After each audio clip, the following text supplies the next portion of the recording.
Minimal Fam, we're a minimalist family of 5, and over the years we've wrestled with getting our home under control with all of the laundry that comes with 5 people in a small space and running after 3 small children while also managing everything that comes in and out of our home.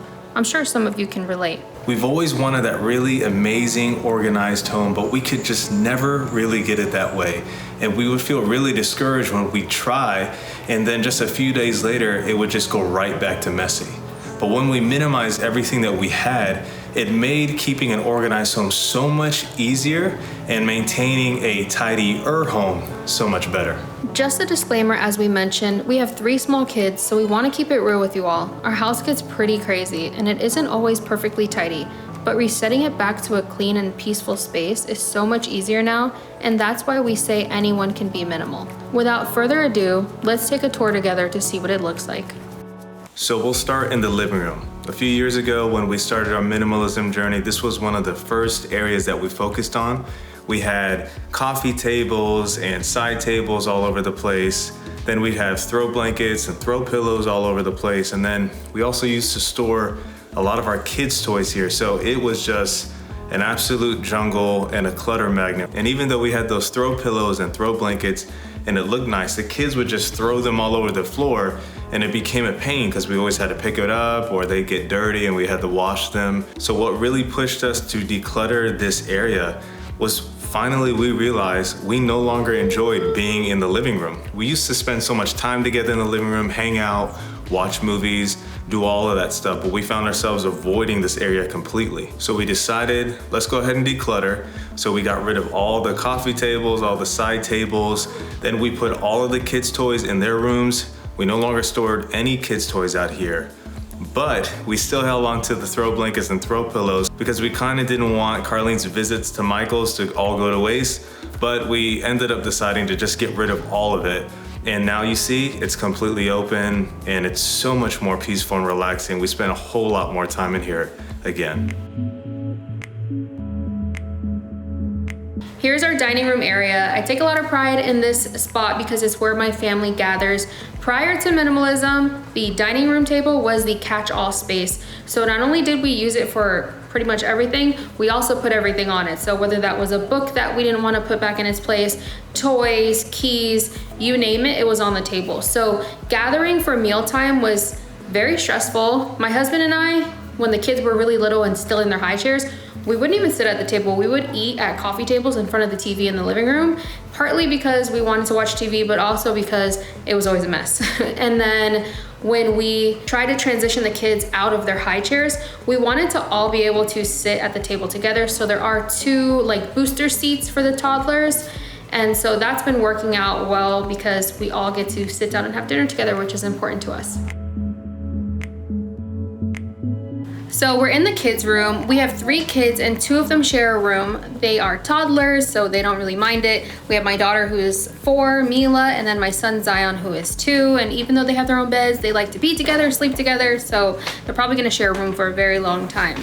So as far as like organization and how many things we have for the kids, this was the most overwhelming space before we discovered minimalism because my daughter had so many things, like enough for 5 kids, probably more. So we've shared that story where that's kind of where our minimalism journey began.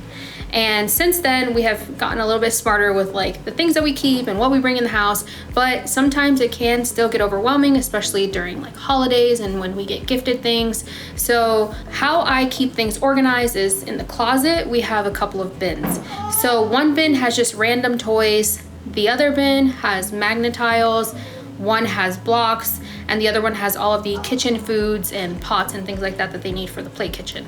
We don't just have everything out in their room because my son, who's 2, will just dump everything everywhere. So I don't really toy rotate because we don't have a ton of toys, but I kind of do in a way because they don't play with the same things every single day. So what I'll do is have all the baskets up top, and then whatever they want to play with that day, I'll bring it down. So magnet tiles, you can hear my son now. Magnet tiles, they like to play with a lot, so I'll bring that down. When they're kind of bored of that, my daughter will tell me like, can we play with blocks? So then we put the magnets away, bring the blocks down. Prior to this, we had like a toy chest. We still have it, but we've since like repurposed it. But it used to have all of their stuffed animals. My kids are not into stuffed animals anymore as much as we've tried to see if they want to. So we just packed all those up and they're being donated because they don't get any love or attention and they're not something that we really care to save for our baby. So as far as the kids' clothes, I'm constantly going through them because they're constantly growing. Sometimes my son will stain something to the point where it's not salvageable. We're often given like clothes for holidays, or we have a friend whose daughter gives us like hand-me-downs, so we'll go through them, pick what we want, and then just donate the rest. So I think we have it down to a manageable amount. We don't keep a dresser at all. We sold it after we realized that our son liked to climb into the drawers, and although we could have bolted it to the wall, it was just best for us to get rid of it, so there was no climbing, no risk of injury. So we have to keep everything that they have right in the closet. And then I have 2 bins up top that have socks and underwear, and then the other one has my daughter's bows. So everything you see is everything that they have. So here we are in our kids' bathroom. Over the years, it has really changed. We used to have bath toys and all kinds of other things stored for them in their bathroom, but we realized that it was just causing so much clutter and causing us a lot of stress trying to organize the area. So over time, we started to eliminate a lot of things. We don't have a ton of soaps and different products to use for them, as you can see. And also, we don't have any bath toys because the bath toys can get pretty nasty and molded, and our kids wouldn't always play with them. And we're just trying to find places to store for them. So as you can see under the sink, again, nothing really stored there, very simple. And in this closet right here, you'll notice that we have a lot of different products, and a lot of those are not really chemicals that you want your kids to be around. One day my wife left me alone with my son Zion. She went to a baby shower with my daughter Mila, and when they were gone, I just wanted to relax at home, so I was just hanging out with Zion, and he walked into the kitchen and I didn't think anything of it, and he opened up under the sink and there was OxyClean, and he ended up eating I don't know how much, but it was all over the floor. And I was like, oh my goodness, like I thought we were gonna have to rush to the hospital. Obviously I called poison control and thankfully they were super helpful, and they're like, he's okay, he might just have an upset stomach, and nothing happened. But at that point I knew we needed to just completely get rid of everything under the sink that was toxic. So now you see here, we've stored all of the stuff in that closet that could be toxic for them. And then you also see some other things that we have in larger supply. We don't really keep a ton of bulk stuff, but you know, toilet paper and paper towels and things like that, you're always gonna need. So we keep very limited bulk supply of things, and we try to keep it all in just one storage place and keep it simple like that. But that's the kids' bathroom, really simple. We are currently in the nursery/workout room, which is my favorite room in the house. This has been the hardest space to kind of figure out what to do with it. First, it was our kids' bedroom, but they don't like to spend a lot of time in their bedroom, so we ended up switching it with the smaller room, which was our office. So this became the office, and then when my son was old enough to be in his own room, we decided to move the office into our bedroom so that this could be a nursery and a workout space for me, because it all wouldn't have fit in here.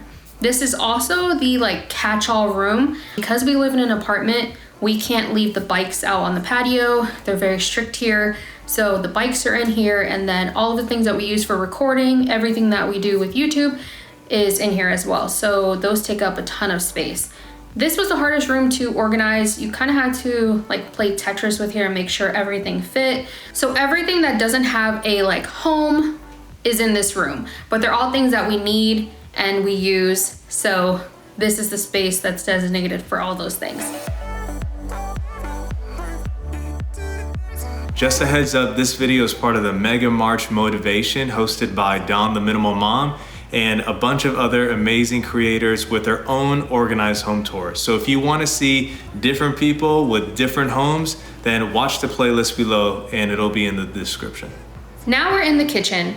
A few years ago, before we discovered minimalism, we were living in a townhouse and the kitchen was the most cluttered space we had. I wanted to start decluttering, I wanted to start getting organized, but everything was out on the countertops, and even if I wanted to put it away, there wasn't really any space underneath, inside the cabinets or in drawers and things like that. So I had to declutter first. So we decluttered to a very comfortable place where we were able to put some of the appliances like the toaster, the slow cooker, everything that we had out, we were able to fit it underneath in the lower cabinets.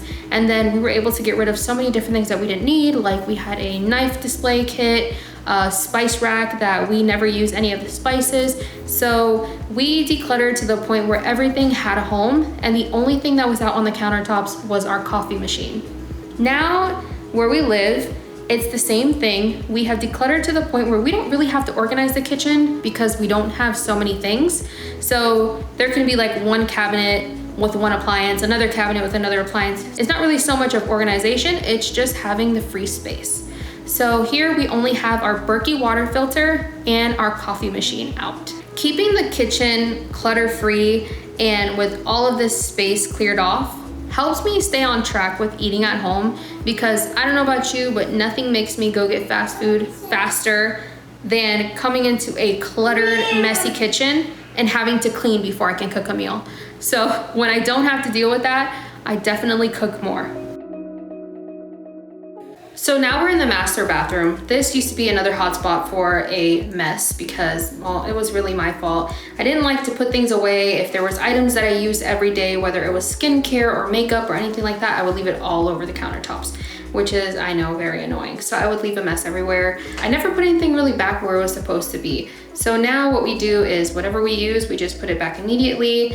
And we've decluttered a lot of products. So we used to just buy a bunch of different things, but now like my husband and I, we use the same thing for our hair. So the product he uses, I use, we use the same shampoo. We actually used to buy different shampoo. And so basically we just simplified all products, like legitimately even we wear the same deodorant. So that basically brought the products down to half. And now we have so much more peace of mind, and the bathroom is so much easier to maintain. So here we are in the bedroom. We've always wanted this space to be as relaxing and peaceful as possible, but it hasn't always been easy to do that. We had all of our kids in their newborn stage in the room with us, so their cribs, their diapers, bottles, everything baby was living in here. And then we also had clothes all over the place, laundry, clothes that we didn't even know we had, clothes that we barely wore. And so it always was so difficult to keep the room nice and organized and clean.